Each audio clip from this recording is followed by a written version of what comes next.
Hi, I'm back. I'll be reading some more from this book.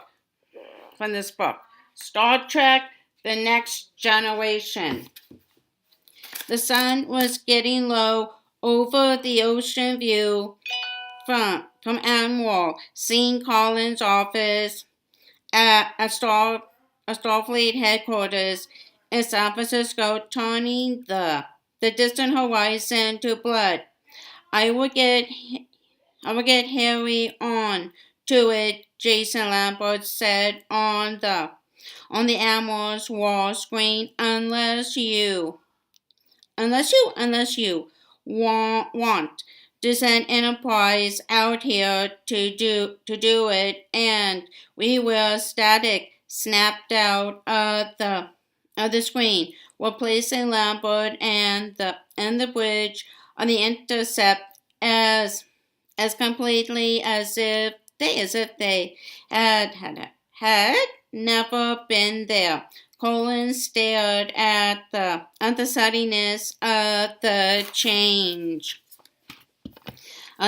Jason, he reached for the communication controls at the edge of his desk, trying to get the signal back. When that failed, he called down to the communications department. Admiral, the duty officer began. I was just about to call you. We have lost the signal from intercept. I noticed. Any indications as to why? Could be anything. Equipment failure at their when subspace interface stellar activity. It's not that where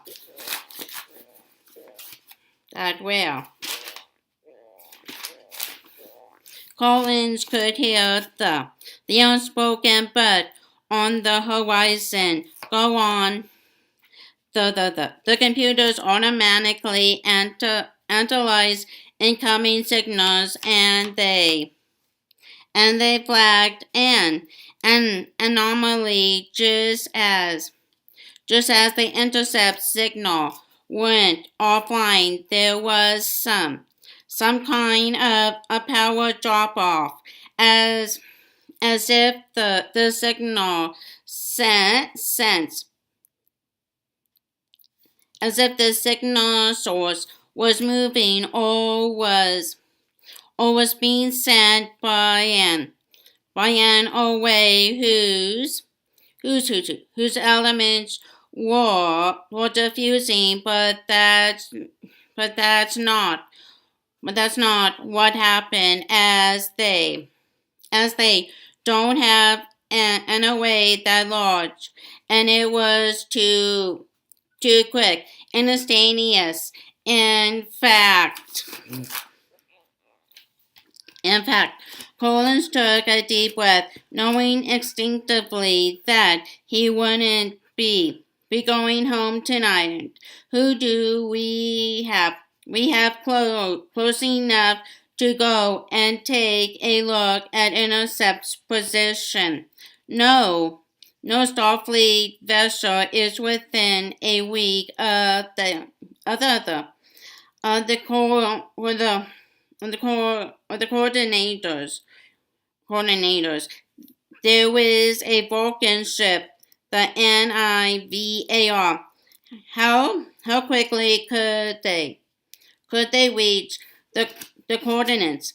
A couple of days. Collins nodded slowly. Let's ask them. I saw the duty officer acknowledged. Then he vanished from Collins' screen. The Admiral turned back to his office window, watching the sky darken. It took 3 days before spotlights pierced the blank gaze of ANNA BYELEV Potfist's faceplate and illuminated her half-open eyes. She didn't smile at the prospect of rescue. She didn't so much as blink. And the pupils didn't react to the light. A Vulcan medical technician in an EV suit with a flight pack attached jettied out to steady her spinning form with a deft touch of the maneuvering thruster set into the pack. He was aligned with her and slowed her movement. Then he was able to fly her body back to the NIV Potfist's airlock, which was situated in the base of the blade-shaped hull near the warp ring that surrounded it like a health guard. Hers was the third body recovered, and the NIV Potfist's central officer believed there was only one more in the area, and humanoid form was small and hard to detect in the vastness of space, and it had taken 18 hours to find 3 bodies and 2 panels of hull plating. As the central officer narrowed the field of blackness, which, if his calculations were correct, could contain the last body that was recoverable, he could hear the captain softly acknowledging the recovery of the most recent. A moment later, the captain's voice was directed to him. How long do you calculate before the final CADAVER is recovered? We should detect it within the next 20 minutes. Then I shall order the navigator to prepare to resume course and inform Starfleet of our progress so far. The captain paused, then stepped down from his station to the central booth. There was no indications of further Romulan mines. None, Captain, but they were in the indicated area. Radiation readings confirm this. Thousands of kilometers away, but not here. Captain, the 2 hull panels are all that remain of the old ship. Indubitably, I have recorded the course of the drift and plotted their exact point of origin. If any of the wreckage or materials from the ship had come from that point, we would have detected them no less than 5 hours ago. Since we have not, they are not there. Even were the mines in contact with the ship, they could not have destroyed every part of it so completely The captain mused. Intriguing. I wonder how the humans will intercept this matter. Logically, they will. They will interpret it as having been destroyed. They may yet be correct.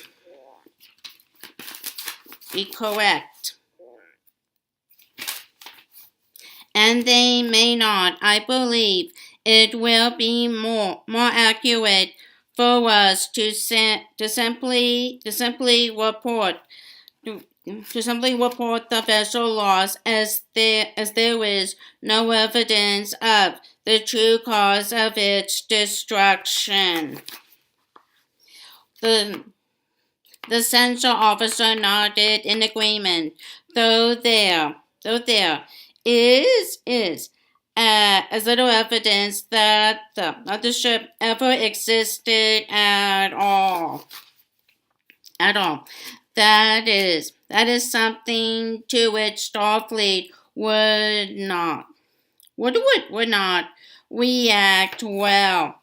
2 weeks later, there was noise and chatter in the background of the hidden Panda Bar in Trenton. It was lunchtime.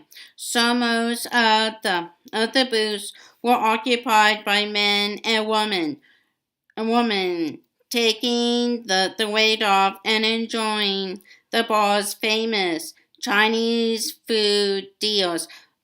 The lunch crowd kept an eye on the 3D projection that was tuned to the Federation's news service.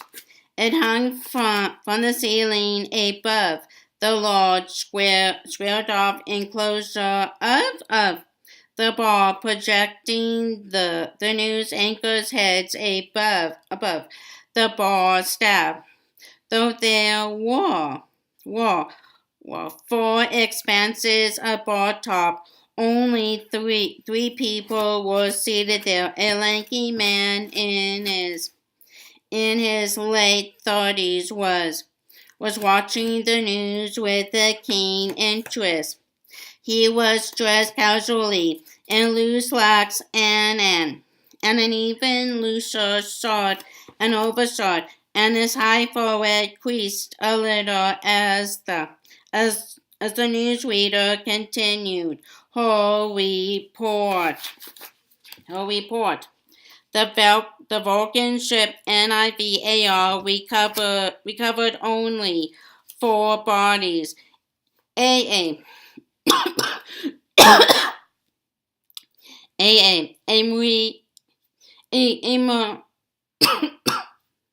memorial service is being held in San Francisco today.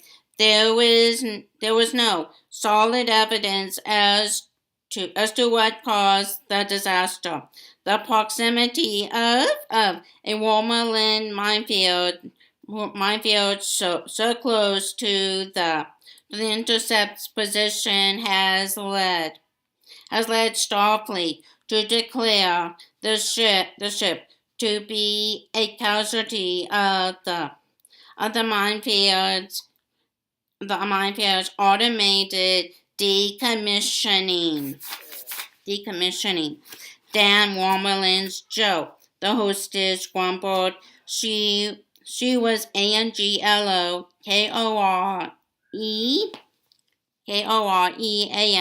and I kept her looks past her 40th with an athletic build, decommissioning my ass. This treaty is giving them the chance to do what they feel like to. They feel like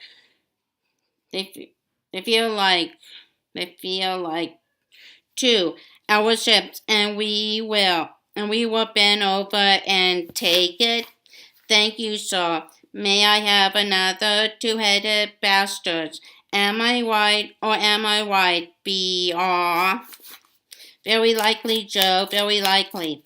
Well, apart from the two-headed thing, they could have had three heads or none.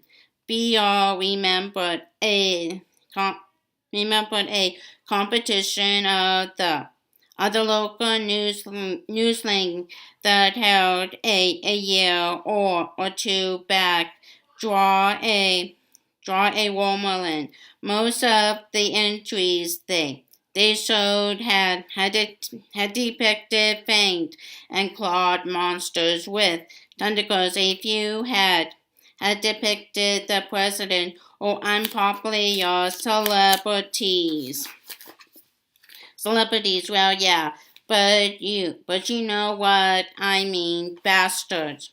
The woman round the corner of the bar didn't pay any attention, but the other man who was nursing a drink away from the lunching workers looked up. He was short and stout, dressed in dark tweeds with a dual line face in every way, the opposite of the tall and thin-haired B.R. He looked like a history professor from the universities whose campus was a couple of blocks over. The Vulcans, Andorians,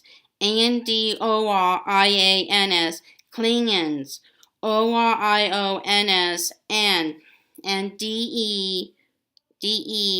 Denobulans are all humanoid. So why wouldn't the Romulans be the same? The professional man asked. The BR blinked. I suppose there's no reason why they shouldn't, but there are. But there are non-humanoid races out there too, like the ZINDI bugs, and they attacked us. Maybe the Romulans fought us because they are not humanoid. The professor looked like he was about say something else, but then he closed his mouth. Logical, I suppose, he said at last. So's you are a thinker, that's good. A thinker, yes, Joe agreed. That's our BR. He's a scientist. You see, at the university, private enterprise, BR said, in the field of research and development. Ah, the professor nodded saggily. An inventor. And what do you invent? BR thought for a moment, resisting the urge to be honest and say nothing that works yet. I think I'd like to invent something that makes starship travel a little less dangerous. Mine detectors, maybe, or more effective shielding. Sounds good to me, Joe said, sounding a lot more serious. BR recalled that she had a brother on a fighter out there. The professor nodded in vigorous agreement. I certainly can't disagree. He raised his glass, a toast to inspiration. BR raised his glass in return. He looked He looked back up at the screen, which was now showing file images of the recovered dead from the Starfleet personal files. If they had detected the mines earlier or had stronger protection, they wouldn't be. They wouldn't be. Mere denizens of a fire archive now. Here's to inspiration. If they had detected the mines earlier or had stronger protection, they wouldn't be. Mere denizens of a fire archive now. Here's to inspiration. Part 1. Challenger. Okay, that's all for now. Bye-bye.